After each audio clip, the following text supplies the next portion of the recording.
Como lo he repetido tantas veces, bueno, más que repetido, anticipado, porque ahora es cuando toca definirlo, en esta ocasión voy a utilizar una metáfora para recordarte qué es un estadístico. Imagina que tienes una gran olla de sopa, eso sería toda la población, y queremos saber su nivel de sal. Esa será la variable aleatoria. No puedes beber toda la sopa de golpe para saber cómo sabe, así que tomas una cucharada para probarla y decidir cómo de salada está la sopa. La muestra genérica es una cucharada de sopa que tomamos de la olla, pero no estamos hablando de una cucharada específica, sino de cualquier cucharada que podamos tomar. Podríamos considerar esa muestra genérica como una muestra aleatoria de n gotas de sopa, para entendernos.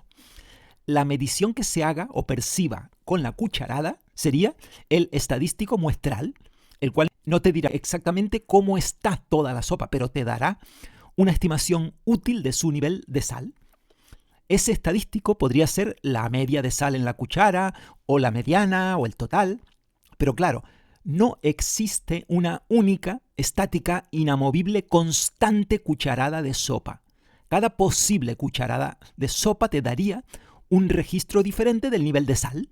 O sea, para cada muestra específica, el estadístico tomará un valor concreto. Por eso, el estadístico muestral es una variable aleatoria. Así que no lo olvides. Un estadístico no es lo mismo que la muestra genérica, no te vayas a creer. Un estadístico es una función de la muestra genérica. Si yo tomo una muestra de 100 gotas de sopa, tendré una variable de 100 componentes. Y con 100 componentes me refiero a la cantidad de sal de cada gota.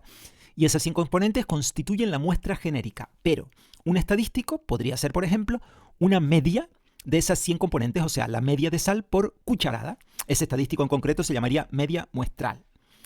Si nos ponemos exquisitos o superpijos, en inferencia tendríamos la distribución poblacional, recogida por la variable x, la distribución de la muestra genérica, recogida por la variable n dimensional x1, x2 hasta llegar a x sub n o hasta x sub 100 si consideramos la sopa como gotas, y la distribución del estadístico muestral, que podría venir recogida, por ejemplo, por la variable x raya.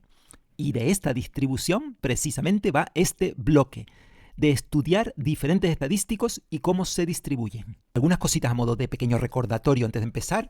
En el supuesto de que la población esté caracterizada por una variable normal, la distribución teórica de los principales estadísticos es fácil de obtener. Aunque, claro, no siempre la variable poblacional sigue una distribución normal. No pasa nada. En tal caso, el teorema central del límite nos permitirá aproximar las distribuciones de los diferentes estadísticos muestrales a la normalidad siempre que la muestra sea lo suficientemente grande. Y cuando no podamos asumir la normalidad en ninguna de las maneras, pues habrá que utilizar otros métodos. Calma y vamos por partes. En este vídeo voy a empezar definiendo los diferentes estadísticos que vamos a utilizar, los principales, así como sus características, concretamente sus medias y sus varianzas. Escribo todo esto en rojo porque utilizaré tablas con recuadro rojo para esto. También apuntaremos, en algunos casos, porque esto no es lo importante, y lo voy a poner en naranja, cómo se distribuyen, es decir, qué tipo de distribución siguen esos estadísticos, pero sobre todo, más que cómo se distribuyen en bruto, es decir, más que detenernos en cómo es la distribución de, por ejemplo, la media muestral, y lo digo en lila porque así haremos los cuadros más importantes, nos detendremos en cómo se aplicará esa distribución en los futuros contrastes de hipótesis. También nos valdrá para la estimación, porque eso es lo fundamental en inferencia. Los llamados estadísticos de prueba o de contraste. Fíjate que aquí tenía la media muestral. Aquí la tengo versionada, tipificada, adaptada para su uso en los contrastes. Aquí la media muestral en bruto. Aquí la media muestral pulida como un diamante. Te esquematizo para no liarte mucho. 1. Definimos un estadístico. 2. Decidimos cuánto vale su valor esperado, o sea, su media, así como su varianza. 3. En algunos diremos cómo se distribuye el estadístico, pero eso, recuadro naranja, no es lo importante. 4. Recuadros lilas, lo realmente importante. Si cogemos ese estadístico del punto 3 y lo versionamos, lo adecuamos, lo moldeamos, lo tipificamos, o sea, lo expresamos de otra forma, transformaremos, entre comillas, ese estadístico en bruto en un estadístico intencionadamente estandarizado porque será el que utilizaremos en el contraste de hipótesis. Ese estadístico es el llamado estadístico de contraste o estadístico de prueba.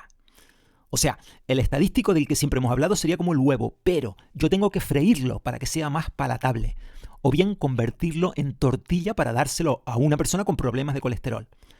Con esto del huevo frito, la tortilla e incluso el huevo duro, te estoy diciendo que a partir de un mismo estadístico, digamos la media muestral, hasta daremos diferentes versiones suyas para que puedan ajustarse a los contrastes de hipótesis según la casuística concreta, según tengas o no problemas de colesterol. ¡Diablo! Con lo que hemos dicho, poco más hay que decir, porque todo lo que viene ahora son puras recetas. Me refiero a los cuadros esos de color rojo, naranja y lila. Empiezo por el cuadro rojo, luego algo del naranja y finalmente el lila, mi color favorito. El estadístico más conocido, porque hemos puesto todos los ejemplos con él, es la media muestral. Llamaremos mu a la media poblacional y sigma cuadrado a la varianza poblacional. Se define como media muestral al estadístico sumatorio de x sub i, desde igual a 1 hasta n, entre n. Al ser los x sub i variables aleatorias, porque son las componentes de la muestra genérica, la media muestral es función de n variables aleatorias, por lo que es también una variable aleatoria, aunque eso ya lo sabemos. En cuanto a las características, la media de la media muestral o esperanza de la media muestral coincide con la media poblacional. Y la varianza de la media muestral es igual a la varianza poblacional dividido por el tamaño muestral. Es obvio por la fórmula que esta varianza es más pequeña que la varianza poblacional sigma cuadrado. Es más, a mayor tamaño muestral, mayor será el denominador y por tanto menor será la varianza, la dispersión de la media muestral. Eso, si lo piensas un poco, te puede proporcionar una visión intuitiva del teorema central del límite, de cómo al aumentar n, la distribución de la media muestral se dispersa menos, se concentra en la parte central, tiende a una campaniforme. Si la varianza es sigma cuadrado entre n, la desviación típica de la media muestral será su raíz cuadrada, es decir, sigma partido raíz de n. Otro estadístico sería la varianza muestral, aunque en inferencia, en su lugar, suele utilizarse más la cuasi varianza muestral. Recuerda que la media muestral la utilizaremos para estimar o contrastar la media poblacional. Es algo que hemos dicho muchas veces. Pues la varianza muestral, teóricamente, serviría para estimar o contrastar la varianza poblacional sigma cuadrado, pero no, se utiliza la cuasi varianza muestral. Tú tranqui, que en nada te cuento por qué. Se define como varianza muestral, pues a este estadístico que tenemos aquí. Lo denotamos como S al cuadrado. Características: la media de la varianza muestral es igual a la varianza poblacional menos dicha varianza poblacional dividida por n. Y la varianza de la varianza muestral es esta.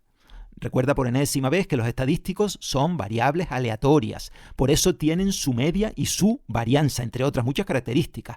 Por eso hablamos de media de la varianza muestral y de varianza de la varianza muestral. No es un trabalenguas, no es una tomadura de pelo. Fíjate en algo, y aquí viene la magia de la cuasivarianza. Una diferencia importante entre los dos estimadores que hemos definido. La media o valor esperado de la media muestral coincide con la media poblacional.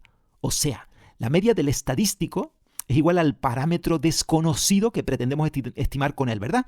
Sin embargo, si lo que queremos es estimar la varianza poblacional sigma cuadrado, el valor esperado del estimador S cuadrado no es igual al parámetro desconocido que pretendemos estimar.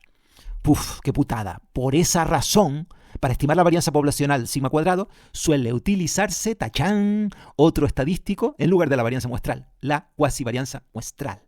Y esta es su fórmula. Igual que la de la varianza, pero en vez de entre n dividido entre n menos 1. ¿Sabes qué conseguimos con esto, buen amigo mío? Pues que su media, su valor esperado, su esperanza matemática, ahora sí que sí, es igual al parámetro que pretende estimar, la varianza poblacional. De ahí que sea este el estadístico utilizado en inferencia para estimar o contrastar la varianza poblacional sigma cuadrado. Y aquí tienes también la fórmula de la varianza de la cuasivarianza muestral. Otro estadístico importante es la diferencia de medias muestrales x raya sub 1 menos x raya sub 2. Su media será mu sub 1 menos mu sub 2 y su varianza sigma cuadrado sub 1 partido por n sub 1 más sigma cuadrado sub 2 partido por n sub 2. Cociente de varianzas de dos poblaciones normales. Se trata de otro estadístico de utilidad en la teoría de estimación y contraste. Ya lo aplicaremos y ni siquiera vamos a entrar en sus características porque no las necesitaremos. Antes de que se me olvide, recuerda una cosita. Aunque me lo pidas, no miro para atrás aunque lo pidas. Aunque me lo pidas.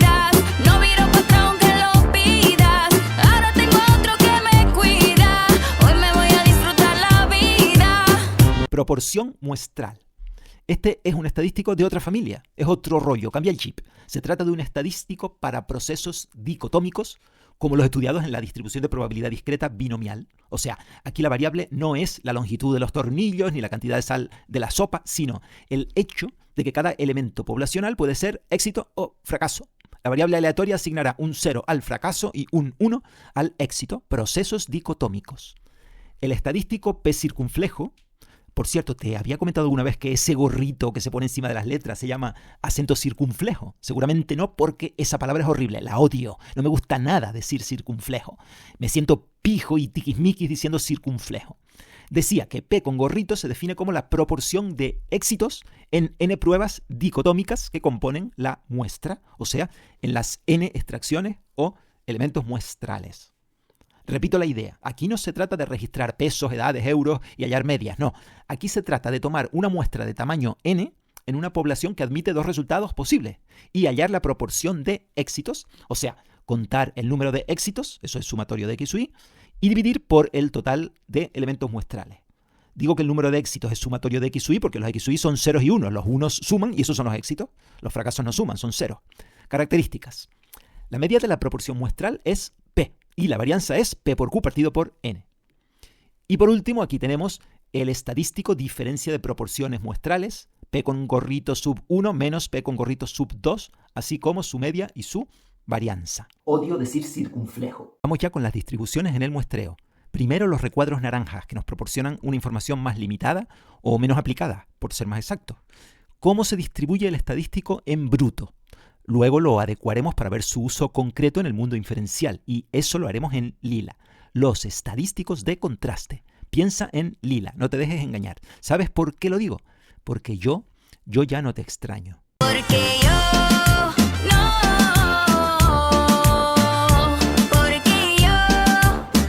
ya no te extraño. Solo te mostraré dos recuadros naranjas como ejemplo. Vamos con la media muestral X raya. ¿Cómo se distribuye? Aquí lo tienes. Si la población es normal, o bien si no lo es, pero el tamaño de muestra es suficientemente grande, hablo del teorema central del límite, X raya sigue una distribución normal con media mu y desviación típica, según vimos hace un momento, sigma partido a raíz de n. Luego, repito, tipificaremos esto, es decir, a X raya le restaré media y dividiré por desviación típica para que encaje como estadístico de contraste. Y el segundo recuadro para la diferencia de medias de dos poblaciones. Pues exactamente lo mismo que con la media de una población. Pero vamos al lío, a los estadísticos de prueba o contraste, a los trascendentes cuadros lilas. Fíjate toda la casuística para el caso de que queramos contrastar la media poblacional. Como hemos repetido, tipificamos la media muestral, pero con adaptaciones concretas. Vuelvo a insistir para que ya te quede atornillado al cerebro. Esto de tipificar la media muestral no es un capricho de superprofe. La fórmula tipificada de la media muestral nos servirá más adelante en el tema de contrastes de hipótesis, como un estadístico de prueba, o sea, un estadístico para probar una hipótesis. Eso ya lo veremos en su momento, pero escucha bien, si no recuerdas lo que era tipificar, o sea, obtener la normal estándar, la Z, ha llegado el momento de repasarlo, en serio. No quiero que te pierdas en el océano inferencial. Si Superprofe te dice que recuperes el vídeo de la distribución normal y repases la normal estándar, debes hacerlo. Fíjate, si partimos de una población normal con varianza poblacional conocida, la tipificación de X raya es tal cual, directa. X raya menos su media partido por su desviación típica. Si la distribución de partida no fuese normal, si tomamos una muestra lo suficientemente grande, mayor de 30, en virtud del teorema central del límite, también podremos aproximar al mismo estadístico de contraste. Ahora bien, ¿qué ocurre si la varianza poblacional es desconocida? Pues que tenemos un problema, ya que esa varianza aparece en la fórmula del estadístico. En tal caso, se aproxima la varianza poblacional con la cuasivarianza muestral. Y aquí el estadístico no sigue una normal estándar, no sigue una Z, sino una T de student con n-1 grados de libertad. Aunque claro, en el caso de muestra grande, esa T de student podría aproximarse a una normal en virtud del teorema central del límite, incluso aunque la variable aleatoria poblacional no sea normal. Una aclaración, para no liarte con esto de los grados de libertad, Tú ni caso. Bueno, digamos que a efectos prácticos lo podemos entender como el número de observaciones disponibles, tamaño de la muestra, menos el número de estimadores o número de parámetros a estimar, calculados a partir de los datos muestrales. Como aquí estimamos un solo parámetro, la media, pues n-1. Seguimos. Diferencia de medias muestrales para poblaciones normales. Más o menos parecido, pero para dos poblaciones. Aquí tienes con varianzas conocidas y aquí, con muestras grandes, varianzas desconocidas aproximadas por las cuasivarianzas. En el caso de muestras pequeñas con varianzas desconocidas, hay que probar si dichas varianzas pueden considerarse iguales o distintas, y eso se haría con otro contraste, el contraste para el cociente de varianzas que veremos en el siguiente cuadro. El resultado de dicho contraste para el cociente de varianzas dará lugar a dos posibles estadísticos para la diferencia de medias. Estos dos que tienes aquí. Te lo tragas y ya está, porque si intento explicártelo, te lío más. Si ya estás liada, si quieres llámame, que para ti nunca es tarde. Si quieres llámame, que para ti nunca es tarde. Tú siempre valiente, yo que fui tan cobarde. Finalmente, aquí te pongo otros estadísticos, solo lo imprescindible. Este es el que utilizaremos para contrastar la varianza poblacional, o sea, el estadístico pulido, adaptado a partir de la cuasivarianza muestral. Recuerda que la cuasivarianza era el estadístico en bruto para la varianza. Cociente de cuasivarianza de dos poblaciones normales. El cociente de cuasivarianza, expresado de esta forma, sigue una f de Snedeker con n-1-1 y n-2-1 grados de libertad.